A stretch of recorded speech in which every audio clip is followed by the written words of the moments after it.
Hey, how's it going? My name is Vashlos. If you didn't already know, thanks for tuning in.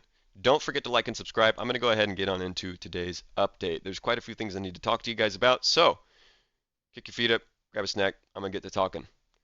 PoE 2 has been delayed for an additional 3 weeks. I know it's a little bit of a bummer, but I hope it doesn't bother you guys too much. It's not really bothering me. I hope they take their time, take as long as you need, GGG. I'm rooting for you guys. It's no big deal. Don't let anybody light a fire under your ass. It's fine.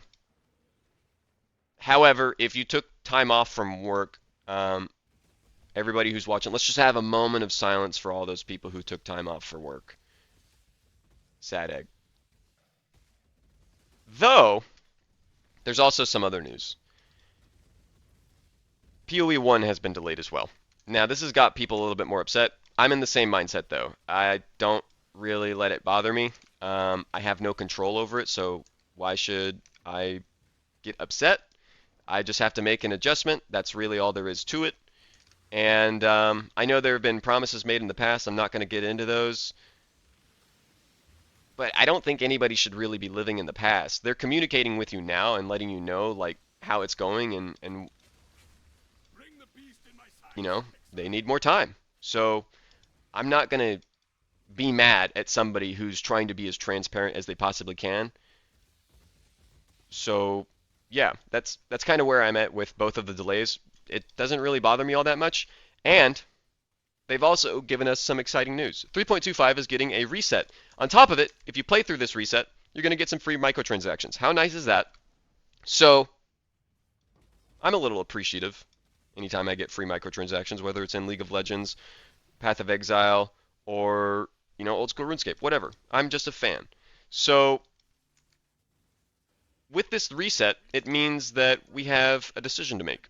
Will I continue playing this build, or will I play a new build? And the answer is I'm going to play a new build. We're going to be playing Cremation of Volcanoes. We're going to try out Captain Lance's tri-attribute stacking Hexblast Miner. But instead of a Hexblast Miner, I'm going to do it as Cremation of the Volcano just to see how it feels. I think it'll be fun. I hope you'll join me. Tune into stream if you want to see how it's going before I post a video with the POB and, my plans regarding that build. I don't really have anything for you right now. I'm playing through the campaign currently on a different character. I'll show you what it looks like near the end. But what I'm showing you right now is my current build, my Bob Romancer, that uses Rakiata's Dance, Devourer of Minds, Ralakesh's Boots, Grithgold's Pelt, and then Gravebind Gloves. Now, this isn't as good as I thought it was going to be. There are many different directions that this build is pulling me in between solving my own defenses, solving Bob defenses so that he doesn't die, and juiced content. I've tried to make the maps as juicy as I possibly can while also doing achievements and not killing Bob. The thing that killed Bob, if you've seen my previous video, was Ruckus Rogues that were also possessed, and the top hat with the little legs reaching down and all the difficulty modifiers to just see, what would happen. Yeah. And we'd lock arms around her and go, nightmare, nightmare, nightmare, nightmare, nightmare, nightmare, nightmare, nightmare. You can't do that. He died. Sad egg. We lost a lot of currency, and we've spent a lot of currency getting him back to where he is right now. Rakiata's Dance, roughly 5 Divine Orb. The boots, 2 Divine Orb. Chest piece is like 60 Chaos. The helmet, and I don't really know. I mean, I want to say like 50 Chaos maybe. The gloves, 20 Chaos. But those are just rough estimations. Prices can change, right? So take those prices with a little bit of a grain of salt. Primarily, I've been using him just to farm Life Force, I think is what this resource is called from Harvest. And it's comfy, right? That's the primary benefit of this build, is that it's really comfy. You don't really ever have to do anything. You're just running around and collecting loot. So if you enjoy that, I would recommend it for this. However, like I said, this is having a little difficulty doing juiced content for the amount of currency I've invested. I feel like I could invest a significant amount less in another character and be doing the same content easier. Or I could just be playing a different minion build, cough cough, Arakali's Fang, and I wouldn't have to really worry about my minions' defensive qualities at all. I could just go ham, harden the paint, full in on my defenses, and minion damage for those spooters. So I think comparison is important. You should consider whether or not you're doing this because you want it to be good, or whether or not you're just enjoying the flavor and the different gameplay it provides. So with that being said, I'd also like to give you the asterisk that I'm not abandoning Bob. Stop! Stop now! Come back! I love you! Liar! No! You're with him! You brought him here to kill me! No!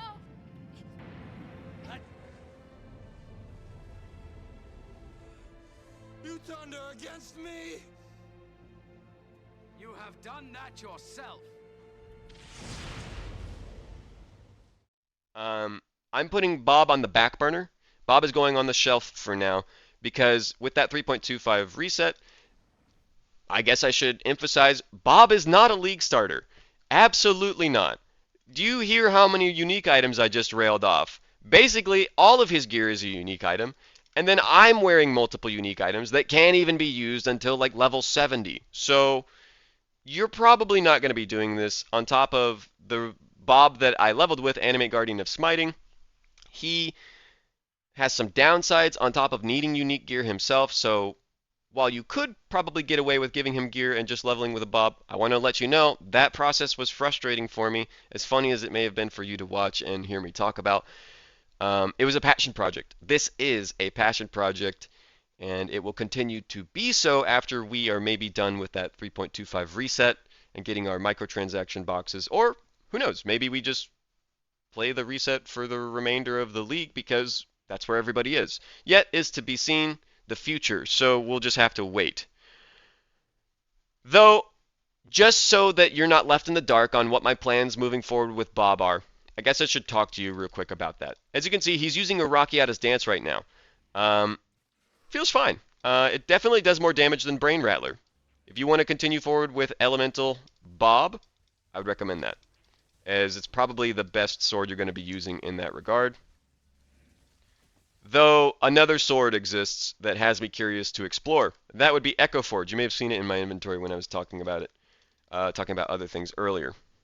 So, Echo Forge is a pain. It has many modifiers that can dip into the negative, and thus you have to spend multiple Divine Orbs usually in order to make Echo Forge not have one of those negative modifiers, right? As you can see, negative life, negative reduced attack speed, negative area of effect for attacks. All of those things can happen. And you don't want to give Bob Echo Forge until all of those are at least in the positive. For attack speed, that's the most important modifier on this sword in my opinion, besides maximum life. So, at the very least, you don't want negative life, and at the very least, you would want Echo Forge to have a base attack speed of 1.5. And I think that starts above the 10% increased attack speed mark. I could be mistaken. It could be closer to the 14% mark, but yeah. Just so you know, if you want to do what I'm talking about, my next plans for Bob are, it's expensive. I was enjoying Bob previously because of how cheap it was and, you know, how accessible some of the unique items are. And I've reached this point with Bob prior. I've done this build prior, but I hit the same point where I wanted to explore Echo Forge, but I was just kind of stuck in this loop of like, oh my gosh, my Echo Forge will not roll appropriately, and I don't want to give it to Bob because that would mean I just have to look for a better Echo Forge at some point. So, you know, be careful moving forward with Echo Forge if you don't want to spend too much currency. This is absolutely the point of like, hey, passion project, passion project, passion project. Can't stress it enough. Work in progress, not done, not meant to do tier 17s, not meant to do Ubers. Hell, I don't even know if this is going to be a good boss or a good enough bosser to, I keep dropping my orbit binding, good enough bosser to survive the ball phase on Searing Exarch if I get hit like one time. So, yeah. Please don't go into this thinking like Echo Forge, Bob Romancer is going to be the best thing ever. I haven't even gotten to experience Echo Forge Bob Romancer myself yet because I just can't get an Echo Forge that doesn't hate me. So, you know. Now let's talk about the other item that I had planned for the build. Before I was recommending Felbog Fang. This is a great placeholder. Use it until you have a rare amulet, as I think a rare amulet is just going to be better. You're going to get Energy Shield flat. You're going to get percentage increased energy shield. You can get percent increased armor. You can get fire resistance that works better with the Formless Flame. And I'm still not confident that the Formless Flame is really what we want to do because we're losing energy shield. It reduces our fire resistance. I had to get rid of Purity of Fire because I felt like I was stretching myself too thin away from minion damage so I could include that aura because it's not like I'm an armor stacker.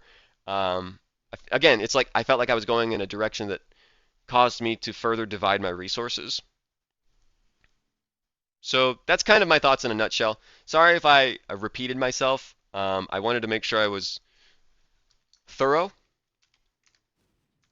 so that you guys have everything you may need while I'm not playing this build.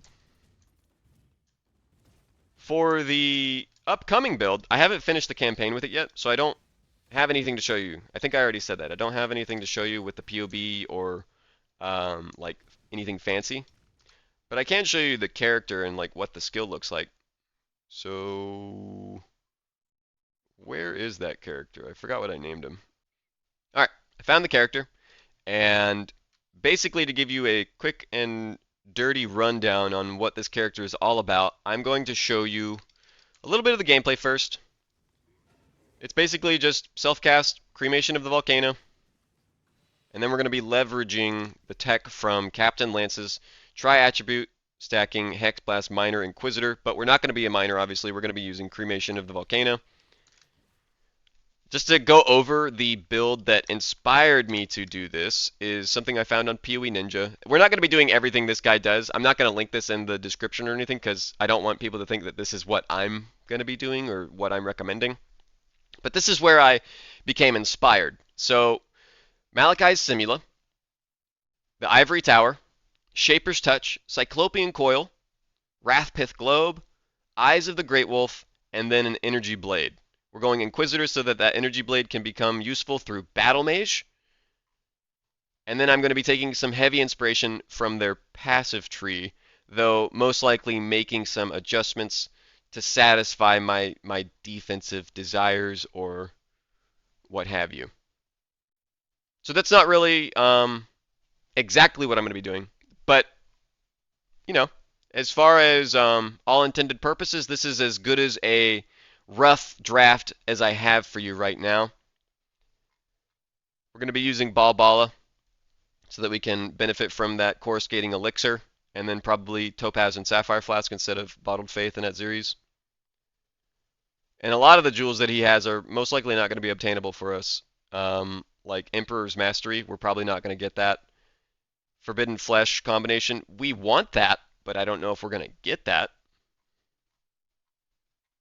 He goes for a lot of damage in some places. His resistances are negative, which I most likely will not tolerate. I will want my resistances to be positive. Alright, I think that's just about everything I have to update you on with the different topics for today. I told you how I feel with the delays, which is basically no sweat off my back. I hope you're rolling with the punches too. I want the game to be as good as it possibly can be, so therefore, I don't mind if they take as long as they need. It could be 3 weeks, it could be a couple more months. I'm here. I'm going to be playing the game, and that means if they take more time because they think something's not right, I trust them. With Bob Romancer, I told you some of my frustrations. I told you what I would do if I were to continue experimenting and how I found that difficult in the past. And then I told you my plans for the 3.25 reset, and you're seeing it now. That's the Cremation of Volcano Inquisitor. I haven't finished the POB leveling guide yet, but as soon as it's done, I'll post an update video for everyone who might be interested. Thanks for tuning in. You guys have no idea how much your support actually means to me and the channel. Every like, comment, subscribe, view, sharing of the videos, it goes an extremely long way and helps me to no end. So thank you, thank you, thank you. I'm still working towards 500 subscribers. Been working at it for, I guess, the entire time the channel has been alive, because that's when you can like start actually making money, but you probably don't care about that. So I won't talk to you too much about that aspect, but currently 500 is the goal, and hopefully we hit it sooner rather than later, as it sure would help a whole heck of a lot. I'll see you next time. Stay safe, have fun, and start thinking about your League starter for the 3.25 reset. Hopefully I'll see you there. Bye.